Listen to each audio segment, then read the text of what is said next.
Come hanno reagito Ozan Akbaba e Sinem Unsal? Microfono in mano, tensione al massimo. Microfono passato, sale la temperatura. Come hanno risposto Ozan Akbaba e Sinem Unsal alla stessa critica? Benvenuti su Segreti Turchi. Prima di cominciare, se vi va iscrivetevi e sostenetemi, qui raccontiamo quello che non si vede, quello che si sussurra, quello che brucia. Se siete qui, preparatevi all'argomento più caldo del momento nel mondo del gossip televisivo. Una serie. 2 nomi giganteschi. E una domanda che non molla, queste scene stanno oltrepassando il limite. Esref Rui ha fatto presa non solo negli ascolti, ma anche sui social, se ne parla ovunque, se ne discute ovunque. Eppure, stavolta al centro non c'è la passione sullo schermo, né la chimica tra i protagonisti. A innescare il fuoco sono critiche che arrivano da più parti, c'è chi dice che l'uso delle armi, gli scontri con la mafia e le sequenze più crude possano dare un esempio sbagliato ai più giovani. Parole pesanti, rimbalzate da un profilo all'altro finché, nel cuore di una pausa sul set, alcuni giornalisti hanno allungato un microfono e chiesto, senza preavviso, a Ozan e a Sinem cosa pensassero davvero di tutto questo. Le domande sembravano improvvisate, ma l'effetto è stato di quelli che restano. È bastata una frase, una soltanto, detta da Ozan Akbaba con il suo tono calmo e misurato, per scoperchiare i commenti online. E poi è arrivata Sinem Unsal, che con un accento limpido sulla parola o percezione ha spostato la discussione su un terreno diverso, più sottile, più personale. Cosa è successo in quell'istante? Quali battute hanno fatto salire la tensione? E i 2 protagonisti della serie la pensano davvero allo stesso modo, o tra le righe si intravede una piccola frattura? Restate con me, perché nei prossimi minuti vi porto dietro le quinte, tra ciò che è stato girato e ciò che si mormora, tra i corridoi del set e le pagine della stampa rosa, fino a capire perché questa discussione è diventata così grande. Non chiudete il video. La storia vera comincia adesso, proprio da quel chuck sospeso e da quel microfono in attesa di una risposta. La scena è questa, sul set di Esref Ruia si respira l'aria densa dei momenti importanti. La produzione prepara la sequenza successiva, i tecnici regolano le luci, gli assistenti sussurrano tempi e cambi. Tutto scorre come sempre, finché all'orizzonte spuntano i volti dei cronisti che seguono la serie da vicino. Puntano dritto verso Ozan Akbaba e Sinem Unsal. La domanda arriva senza giri, ci sono voci insistenti secondo cui le scene più dure, le pistole, i regolamenti di conti, l'ombra della malavita rischiano di condizionare chi è più giovane. Cosa ne pensate? L'aria cambia di colpo. Non è una lite, non è un attacco, ma si avverte il peso delle parole che stanno per uscire. Ozan prende la parola per primo. Ha l'espressione di chi non vuole alimentare la polemica, ma non ha intenzione di sottrarsi.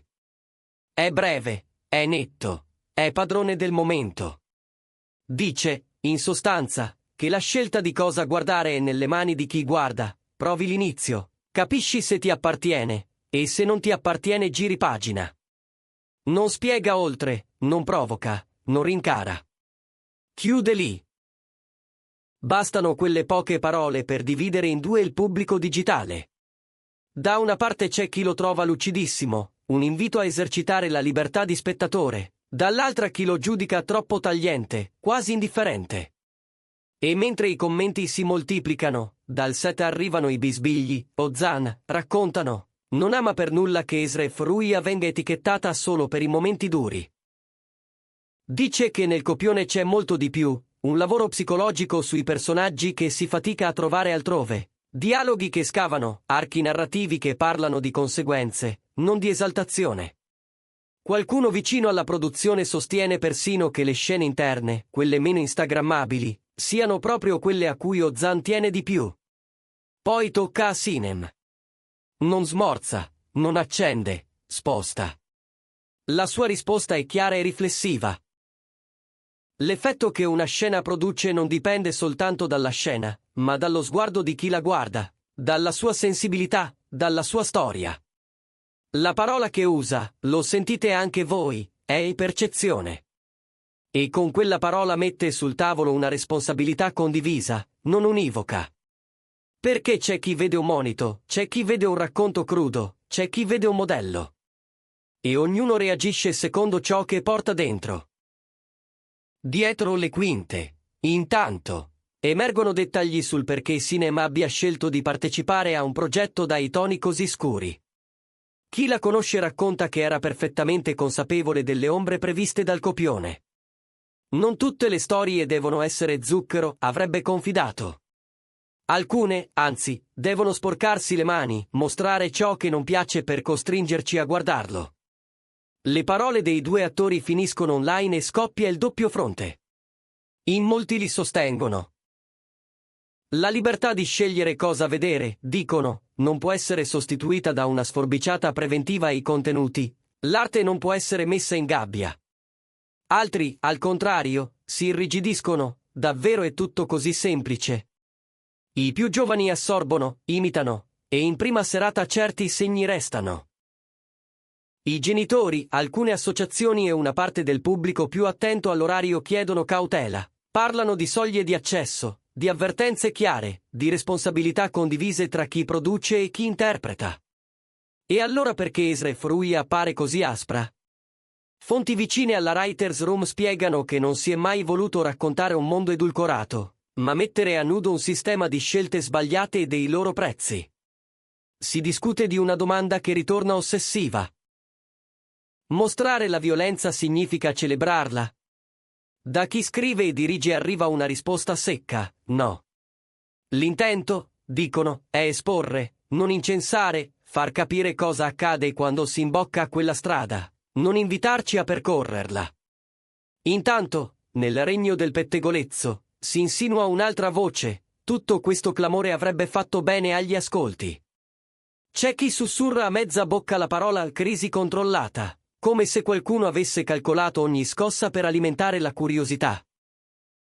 Si mormora anche di consulenze di comunicazione, di frasi preparate, di formule da prima pagina.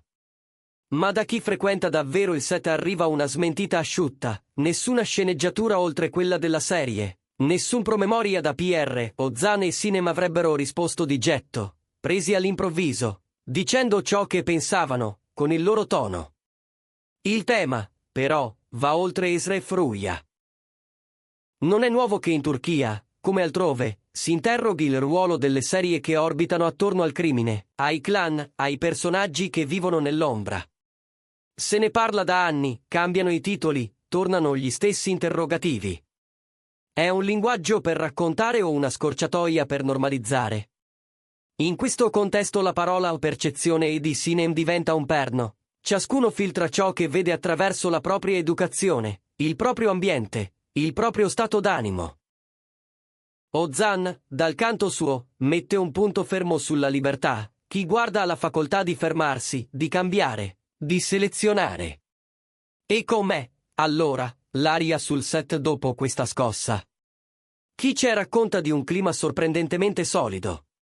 Si lavora, si fa squadra, si ride nei tempi morti. La professionalità dei due protagonisti viene citata come una colonna, arrivano preparati, sanno cosa vogliono dalle scene, ascoltano il regista, trovano i dettagli che fanno respirare i personaggi. Qualcuno giura che proprio la polemica li abbia spronati ancora di più, quando le parole scaldano l'esterno, dentro si stringono le viti. Fuori, invece, la stampa rosa non molla la presa. È normale, direte, ogni produzione di punta attira una lente implacabile. La frase rapida di Ozan ha fatto il giro dei titoli, perché è perfetta da riportare, facile, incisiva. E Cinema ha portato tutto su un piano più profondo, più discorsivo, che piace ai commenti lunghi e alle riflessioni del giorno dopo. Ne risulta un dibattito che si alimenta da solo, rimbalza e cresce, un'onda che non sembra pronta a ritirarsi. Così, invece di calmare le acque, quelle risposte hanno mosso correnti nuove. Esra Fruia ha smesso di essere solo una serie e si è trasformata in un nodo culturale. Sul tavolo sono rimaste parole grandi: violenza, percezione, libertà, responsabilità. Ognuna pesa, ognuna attira la successiva, ognuna chiede di essere definita. E l'impressione è che non sarà un confronto di breve durata. Da una parte, i creatori ribadiscono l'intento, raccontare senza abbellire, evitare di mettere nastri colorati dove non dovrebbero esserci. Dall'altra, una parte del pubblico reclama filtri, limiti, cornici più rigide. In mezzo, gli attori, che incarnano queste storie e ci mettono il volto, la voce, il respiro. Ozan difende la scelta consapevole dello spettatore, Sinem insiste sul fatto che la reazione nasce dall'intimo di ognuno. Due modi diversi di toccare la stessa corda, due sfumature di uno stesso quadro. E non dimenticate quello che è stato detto a bassa voce tra un Chuck e l'altro, c'è materiale che il pubblico non sempre vede. Sequenze in cui i personaggi pagano i loro gesti, in cui l'oscurità non vince, in cui i silenzi pesano più dei colpi. Forse i social preferiscono il lampo, la scena che fa rumore. Ma la serie, dicono, è fatta anche di sguardi che confessano, di carezze negate, di scelte che feriscono chi le compie. Tutto questo accade mentre i profili ufficiali pubblicano foto di backstage in cui Ozan e Sinem si scambiano battute, sorridono con la troupe, e poi entrano in scena con un cambio di respiro.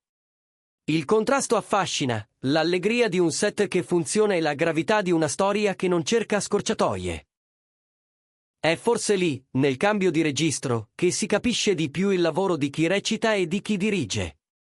A questo punto, la domanda è inevitabile: fino a che punto una serie ha il compito di proteggere chi guarda? E fino a che punto è compito di chi guarda proteggere se stesso? Ozan lo dice con semplicità: la porta è sempre aperta, si può entrare e si può uscire.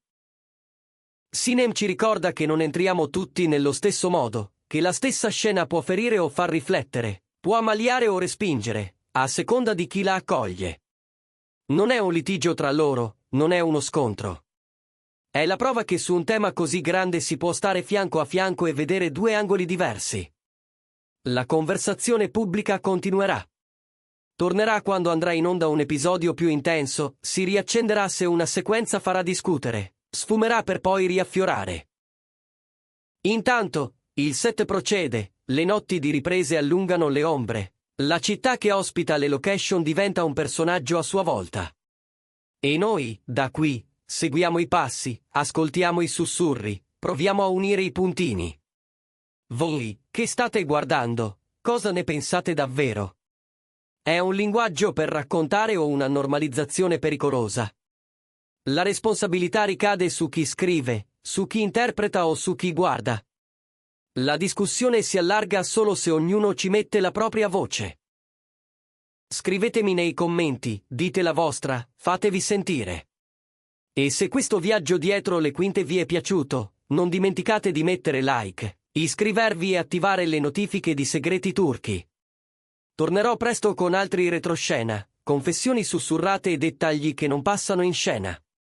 Ci rivediamo nel prossimo video, con nuove scintille dal set di Esref Rui e con tutto ciò che resta tra le righe, dove spesso si nasconde la verità più luminosa.